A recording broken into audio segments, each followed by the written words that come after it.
Welcome to the Great Detectives of Old Time Radio. From Boise, Idaho, this is your host, Adam Grant. If you have a comment, email it to me, box13@greatdetectives.net. Be sure to cast your vote for the show every month on Podcast Alley, podcastalley.greatdetectives.net. And join our ever-growing number of friends on Facebook. We're close to 900. Facebook.com/Radio Detectives. Well, I also want to encourage you to please support our listener support campaign that is running now through September the 10th. Go to support.greatdetectives.net. Any amount is appreciated. Tips of $7 or more are entitled to our premium site. Those of $20 or more are entitled to additional gift, usually an audio download of a great radio drama we can't bring you here because of copyright, but which we can buy and send out to you. Go to support.greatdetectives.net and for details. Be sure to listen after the show because we're going to talk about some of the programs you're going to hear coming in the 2011-2012 season, and you'll definitely want to listen to that. But let's go ahead and we will take a listen to today's episode of Rogues Gallery. This one is called The Impossible Murder. The F.W. Fitch Company presents Dick Powell as Private Investigator Richard Rogue in Rogues Gallery. Laugh a while, let a song be your style, use Fitch shampoo. Don't despair, use your head, save your hair, use Fitch shampoo. The F.W. Fitch Company, makers of Fitch's saponified coconut oil shampoo and Fitch's shaving creams, presents Dick Powell as Private Investigator Richard Rogue in Rogues Gallery.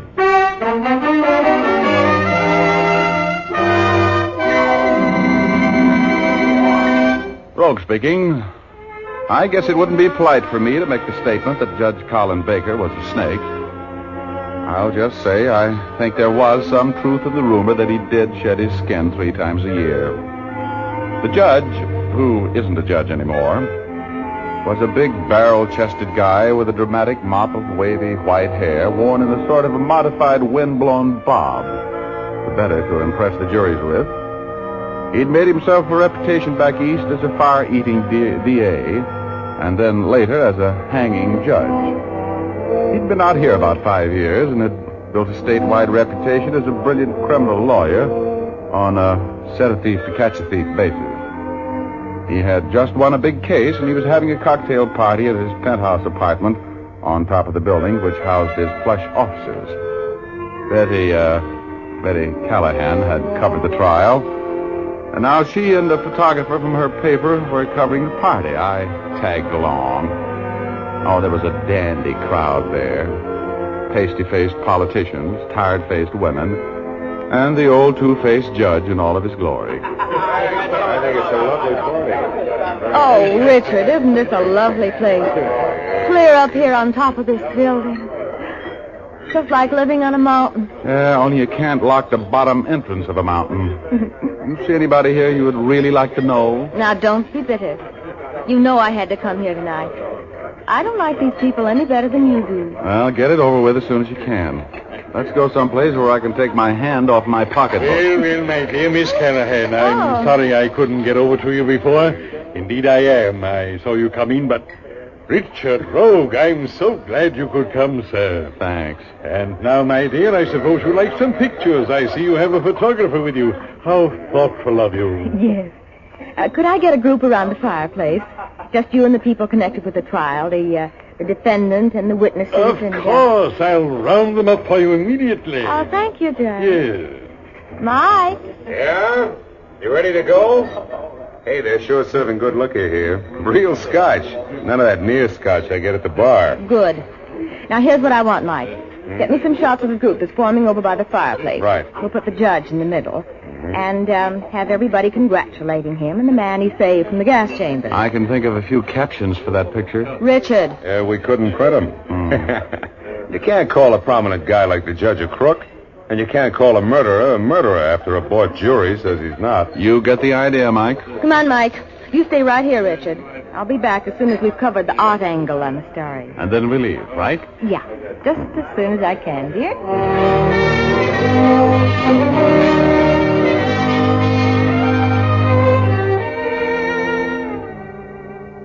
I wandered around in the crowd and listened in to scraps of conversations. Jim Dorset, an oily politician on the judge's payroll, was talking with a Mary Miller. Mary is a self-made wealthy widow whom the judge had defended after she'd poisoned her husband. She was glaring hate at the judge like a death ray, and I moved within earshot of them. Well, Mary, you enjoying yourself at this testimonial to our friend's genius? I'd rather be at his wake. I'd enjoy my cocktails more. You can count me in on that, too. I'm surprised at you, though, Mary. He got you out of a pretty bad spot, didn't he? Yes, for exactly half the money Fred left me. I didn't kill Fred, you know. I was innocent. Oh, sure. Well, here's to meeting you again soon at his wake. Happy little gathering. The laughter, which was bouncing off the high ceiling, had all the gay spontaneity of an open grave. But everybody was getting along with the judge. He was a big man. He had lots of money, lots of power. In a way, I couldn't help admiring the old boy, posing over by the immense fireplace, tossing that snowy mane of his about, and filling the rooms with his deep-throated laughter. Betty finally got all of the pictures she wanted and came glaring over to me. I got a little lump in my throat like I always do when I see Betty. Oh, if Mark Antony could have seen her, Cleopatra would have been in the second barge, rowing. We'll leave in just a moment, Richard. We have to stay and drink one toast to the judge. He's going to be hurt if we don't. Well, I wouldn't want to cause him pain. Oh, he's getting our cocktails now. He's going to bring them over. Okay. Did you get some pretty pictures of the old windbag? He's charming. I like him. Shh. Here he comes. How can you like a guy like that? Well, here we are. Hope they're not too strong. Miss Callahan, I wonder if you would forgive me if I borrowed Mr. Rogue for just a moment. I have something I wish to ask his advice on privately. Why? Couldn't we make it tomorrow, Judge? Betty and I are... Tomorrow will be too late, I'm afraid, Mr. Rogue. This will only take a few minutes. You won't mind, will you, Miss Callahan? No, of course not. Okay, all right, Judge. Where do we go? My study, right through here. Congratulations, Judge. You sure did a fine job. Now, I received a rather alarming note tonight, Mr. Rogue. Yes? When? It was under my glass when I returned to the serving table after those pictures were taken. Here it is. Paper and envelope from the dime store, huh? Well, can't trace them. Well, let's have a see here. Have a good time, you murderer. You won't be alive at this time tomorrow night. You're going to celebrate an anniversary. You can't run so far that I won't find you and kill you. Unsigned, of course. Printed in block letters with no skill. Anybody could have written that. And anybody could have left it there on the serving table. That's right. There have been 100 people drifting in and out of here. You, take the note seriously? Rogue, I've had threatening letters before, of course, but this one, well, I have a hunch about it. A premonition.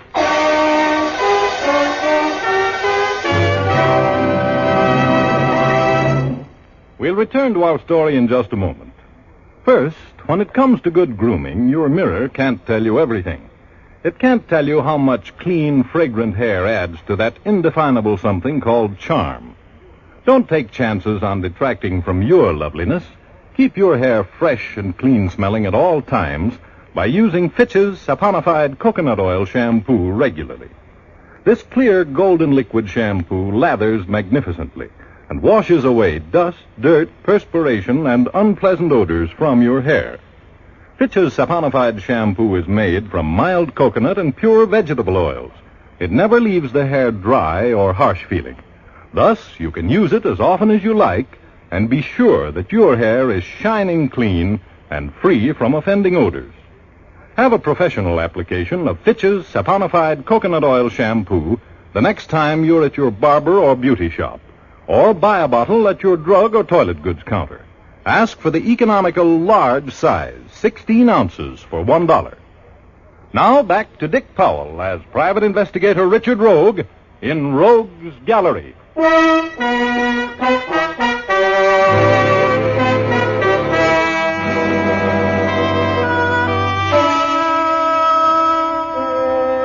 I didn't want to go to the party in the first place, but I wanted to be with Betty Callahan, and she had to be there. It was a victory cocktail party which Judge Colin Baker was throwing to celebrate the fact that he'd cleared another guilty murderer. I wasn't particularly happy when the judge took me in his study and showed me a note threatening him with death within the next 24 hours.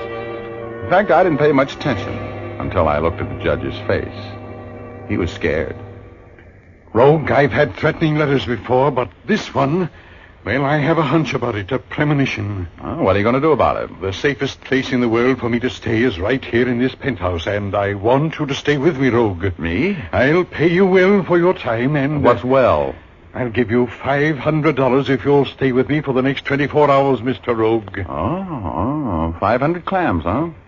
Well, Judge, that makes it very interesting. You'll accept the assignment, then? Like a flash. Just let me explain it to Betty Callahan. I was supposed to take her out tonight. Very well. I'm sure Miss Callahan will understand when you tell her about the fee. I need you, Mr. Rogue.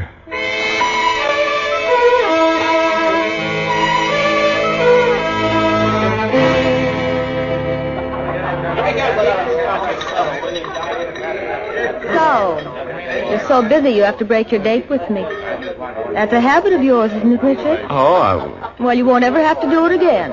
You'll never have another chance to. Oh, but Betty, baby, listen, the judge figures someone is going to try to kill him tonight. You don't want to be a party to a murder, do you? You're not worried a bit about the judge, and you know it, Richard. You're thinking of that $500. Well, is that bad? 5 bills will buy a lot of entertainment. You can have a lot of joy on $500. Don't knock it. Don't sneer at it. Well, I suppose I might just as well get Mike to take me home. I should have known that you'd get a better offer. You always do. Mike! Yes, Miss Callahan? Miss Callahan, I'm afraid I owe you an apology. Oh, no, Judge. I can't very well blame you. If my friend Richard is so crazy about that money. Judge, I got word for you. I can't take the assignment. But I have your word, Mr. Rogue. Well, I wouldn't want you to break your word with anybody else, Richard. Oh, no. Are you ready, Mike? You can shove off, Mike, and I'm taking Miss Callahan home. Well, okay by me. I'm really sorry, Judge, but... Now, look, you two youngsters, there's no point in having a disagreement over this.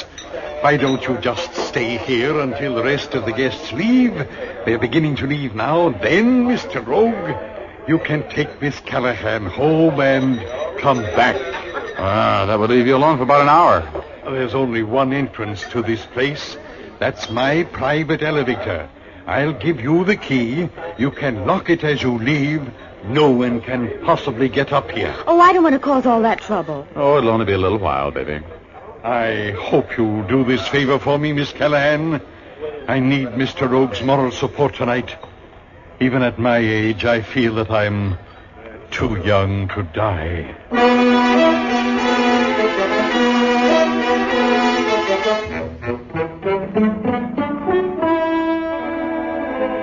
Betty and I hung around for another hour until all the guests either walked or were helped from the cocktail party.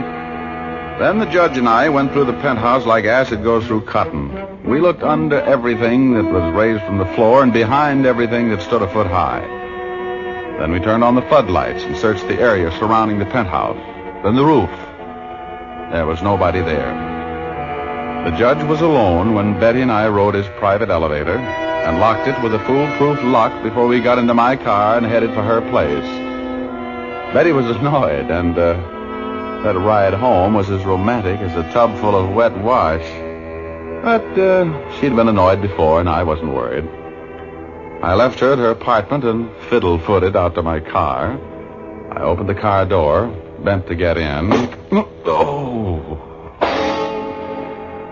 Lightning struck me in my ear. I heard the thunderbolts rocketing past and latched onto one. For a wild ride through the firmament. Stars kept exploding in my face, but I hung on until I saw my home away from home. Oh, good old Cloud 8. I let go, dropped an eon or two, and landed as softly as a smoke ring.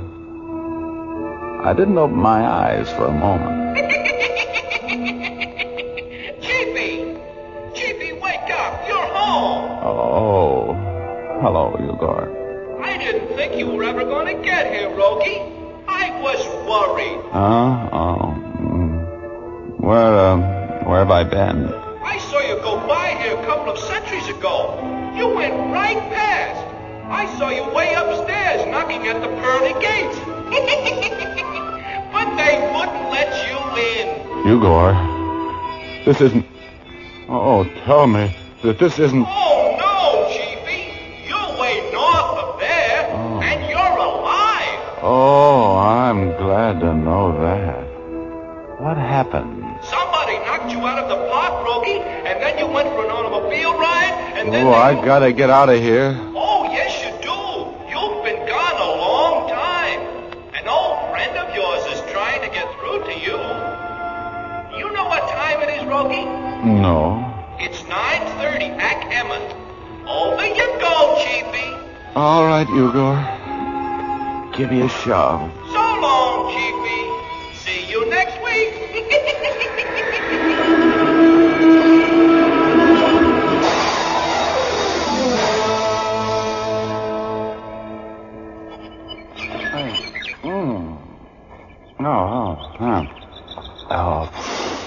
Hello, Urban.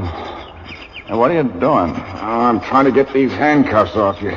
Oh, where are we? We're in the hills above Mulholland Drive. Somebody brought you up here, chloroformed you, and handcuffed you to this tree with your own handcuffs. You need a bodyguard, Rogie. How did you find me? Well, I got a phone call telling me where you were, to bring a file. Stand still or I'll leave you here. Oh, okay. Who did it? I'm waiting for you to tell me that. Oh, I don't get it. Somebody wanted you out of the way for a while, Rogie. Now, do you want to tell me what you're mixed up in? I wasn't on a case, and Ooh, careful. Oh! There. Now, you'll have to get a new chain for your bracelets, but anyway, you're unharnessed from that tree. Look, Urban, I was supposed to be bodyguarding Judge Colin Baker last night. Bodyguarding that crook? Why? Well, he got a death threat and a note found on his serving table during a cocktail party. Go on. Yeah, somebody promised to kill him within 24 hours. What'd you leave him for? I took Betty Callahan home. Somebody must have followed me when I left the judge's penthouse. They knocked me out as I left Betty. Oh, maybe we'd better check on the judge's health. Maybe that note wasn't kidding. How do you feel? Woozy. You can hang your head out the window on the way back. We'd better see whether your client needs a bodyguard or an undertaker. My head was full of feathers and my hands felt heavy on my arms. My mouth was lined with brown blotting paper and my shoes were full of lead. I wasn't feeling very well as I got in Urban's official sedan and headed for the penthouse where I'd left Judge Colin Baker.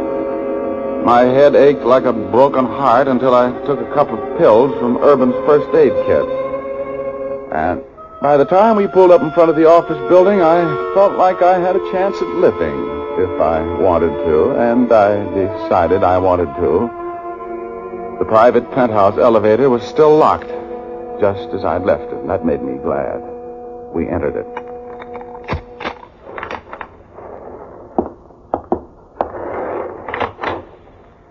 Maybe we should have called before we took this trip. No, I want to see the old boy. I owe him an apology, if he's still alive. How could he be dead unless somebody else had a key to this elevator? Well, they didn't. The only other key is on the judge's key ring. He told me that. And what are you worried about? I'm not worried. I just hate to give him back those nice, crisp C notes, that's all. I hope he's up. This is it. Oh, good Lord. Well, the judge will never be any debtor. Blue in the face. He's been strangled, Rogie.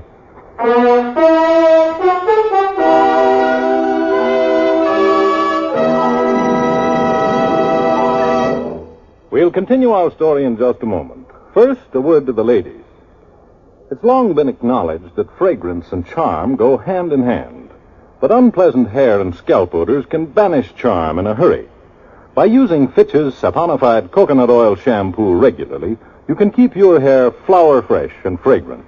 That's because Fitch's saponified shampoo makes billows of fragrant lather that floats away dirt, oily film, and displeasing odors from the hair. Then the lather rinses away easily and completely. You see, Fitch's saponified coconut oil shampoo contains its own special patented rinsing agent. This rinsing agent works right with the plain rinse water to assure you that your hair will be sparkling, radiant with all its natural color highlights. And there's no danger that your hair can offend others with unpleasant scalp odors, for Fitch's saponified shampoo leaves it dewy fresh and fragrant. Next time, ask for Fitch, F-I-T-C-H. Fitch's saponified coconut oil shampoo.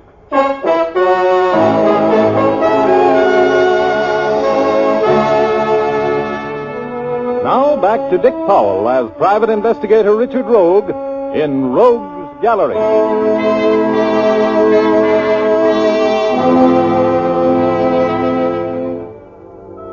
Maybe I was surprised when I saw Judge Colin Baker looking up at me from the floor of his living room. I'm not sure.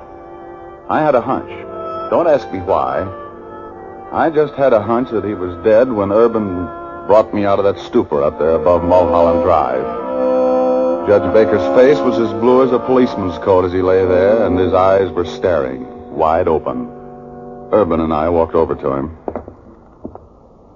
He's been strangled, Rogie. Yeah, looks like it. Huh. Any marks on his throat? No marks. Looks like there was a struggle, though. Table kicked over. How could anybody get in here? That elevator was locked. There's no other entrance. What are you trying to do? Tell me this guy's not dead? No, he's dead, all right, but how could he be strangled? Cigarette, Urban? No, thanks, Rogie. So, he was murdered, wasn't he? Yeah, well. That calls for the medical examiner. Well, I don't get it. There was nobody here when I left. There's been nobody here since. There's a peculiar odor in here.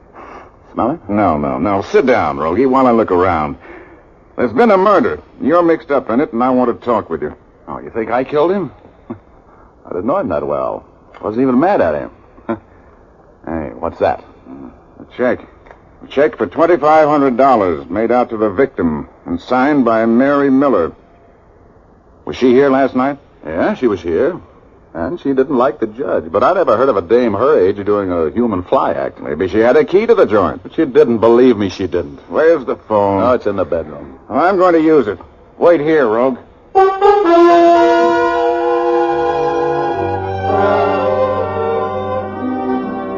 There was a peculiar odor in that room, a faintly familiar odor, but I couldn't place it. My poor old beat-up mind was whirling a million revolutions a minute and getting no place. And then I remembered the note the judge received. It had mentioned an anniversary. So I decided not to wait. Instead, I took that long elevator ride and grabbed a cab for the library. May I help you? Oh, yes, I want to see the files on the Gotham City newspapers for the last 10 years. All right, sir. It's going to take me some time to get them out of the storeroom. Any specific date? Yes, I would like to see copies of the editions 5, 6, 7, 8, 9, and 10 years ago today. All right, sir. If you'll just have a chair. Are you sure you'll feel all right? You look ill. Oh, I always look like this, thank you. Just get me the papers, please. They're mighty important. Confidentially, I think they're going to solve a murder.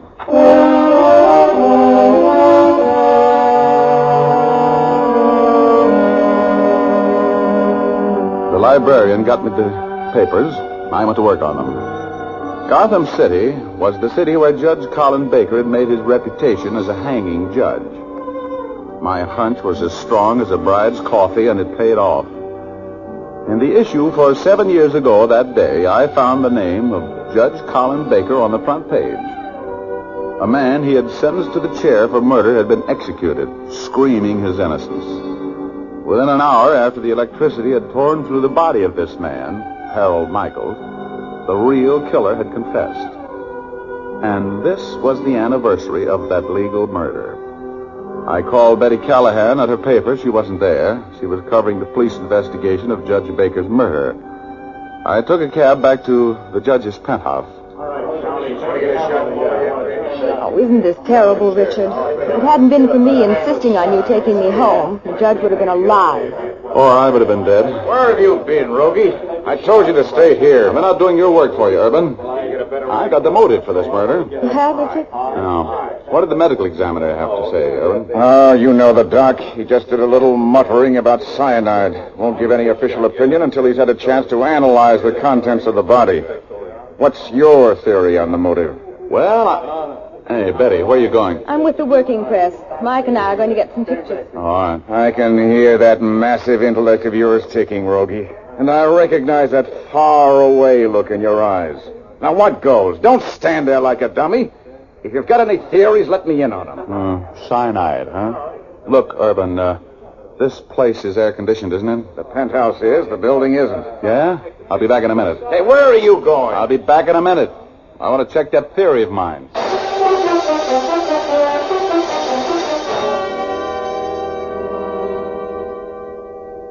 Cyanide. That word brought back that dainty smell I'd noticed in the apartment when Urban and I had discovered the judge's body. Cyanide. The odor of cyanide is brought out by cigarette smoke. I had been smoking when I detected it. The pieces of this murder were falling in place like a well-trained chorus. I found the ladder that led to the top of the penthouse, where the air conditioning machinery was located, ran up the ladder, gun in hand, and there he was, the murderer, just lifting an earthenware crock from inside the housing of the intake fan on the air conditioning system. Put it down, Mike. Make another move toward me, Rogue. And I'll let you have this crock full of acid right in your face. What good will that do you, Mike? You can't get away. Another 5 minutes and I would have been home. Free. How'd you figure me, Rogue? Why'd you have to horn in? I looked up the Gotham newspapers for 7 years ago today, the day Judge Baker executed a man named Harold Michaels, an innocent man. Was he your brother? Your name's Michaels, isn't it? He was my father. And I executed the man who executed him. In his own private gas chamber. Just like they do it at Quentin. I waited a long time for the chance. Look, Mike, I'm not arguing right or wrong with you, but now you're a killer. And I'm going to take you in. Put that crock down. No, I don't think so, Rogue. I'll just stand here. I have to think. Just for my information, Mike, how did you delay the action of the gas until you knew the judge would be alone? I thought of everything. I didn't want to hurt anybody but Baker. I hung the cyanide pellet over the acid on a piece of cotton cord. I tested it 6 times. You know, it took a drop of acid 3 hours to eat through the cord. I'm glad I killed him, Rogue. I'm coming after you, Mike. I'm not waiting, Rogue. I don't like the gas chamber. Mike, don't come back here. I'm not sorry for anything. Tell him that was my payoff line, will you, Rogue? So long. No, don't, Mike. Don't jump.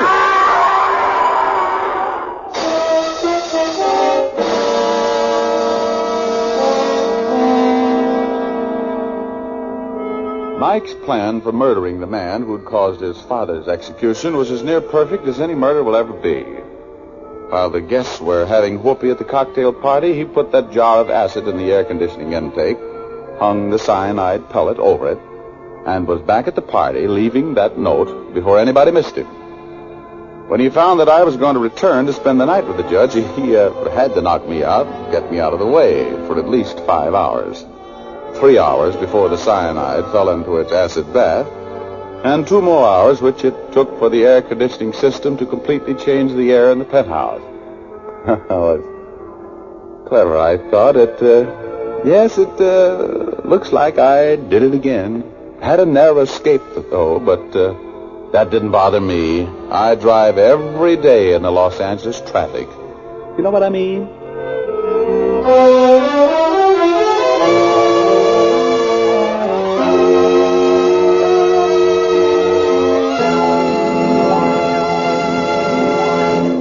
This is Dick Powell again, ladies and gentlemen. Hope you enjoyed our story tonight. Ray Buffum wrote it. Leith Stevens composed and conducted the music, and Dee Engelbach produced and directed. Be with us again next week, will you? We have a story for you about a black-eyed senorita from Argentina, a Latin-type corpse, and a mysterious gold piece. We call it Latin type. Laugh a while, let a song be your style, use Fitch shampoo. Don't despair, use your head, save your hair, use Fitch shampoo.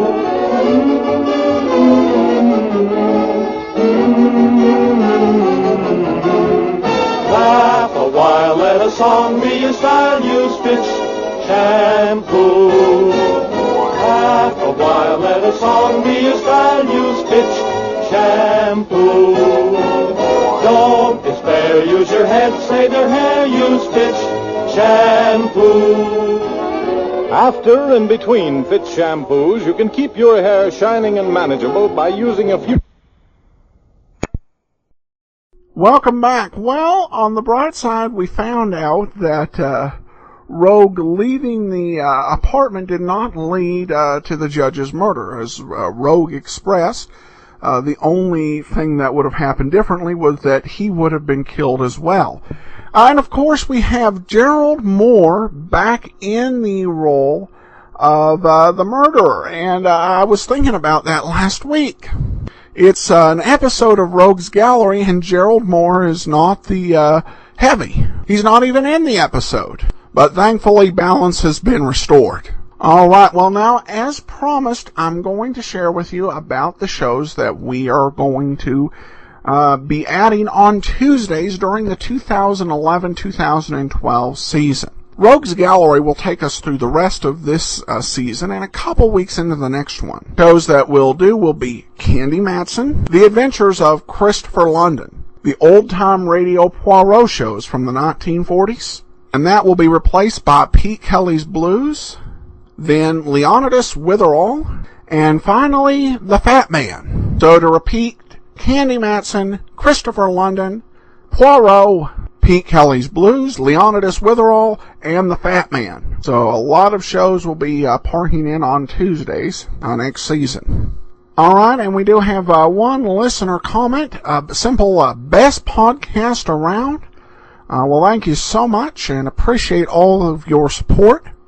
Be sure to follow us on Twitter at Radio Detectives and give us a call, 208-991-4783.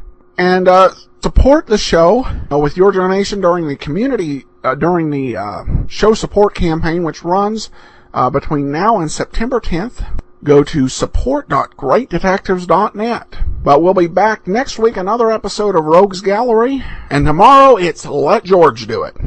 From Boise, Idaho, this is your host, Adam Graham, signing off.